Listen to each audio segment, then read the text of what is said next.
It was a colorful 52nd edition of the National Unity Day celebrations in Tubah subdivision, Mezam division of the Northwest region. After an ecumenical prayer session for peace and unity in Cameroon, the divisional officer for Tubah subdivision, in the name of the President of the Republic, decorated 2 police officers. I decorate you with the Medal of Public Law Enforcement. The Defense and Security Forces led the march past, followed by the civilian march past, with different schools and institutions operating within Tubah subdivision. This to the satisfaction of the divisional officer. We want to be grateful to the population who heeded positively to our call to be present at this 52nd edition. We thank them immensely.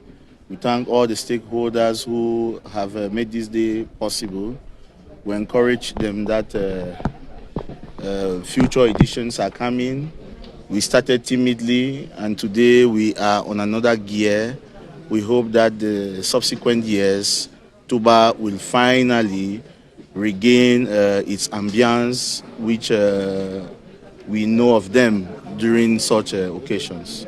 The mayor and other elites in Tubah subdivision call on others to join them in the construction of the subdivision, which is host to the University of Bamenda. Word of thanks to the divisional officer of Tubah, the head of services, the forces of law and order, and all the political elites that have made it possible that today become a very successful day in Tubah. So I'm so grateful with the turnout. I'm also very satisfied and happy that at least Tubah is coming back to life, and we're going to do everything possible to make the peace to continue to reign in this subdivision. They should come down and be with us because there is no need fighting a lost battle for 7 years, so they should know that a state remains a state and you cannot defeat the state. The lone political party which took part in the march past was the Cameroon's People's Democratic Movement, which massively came out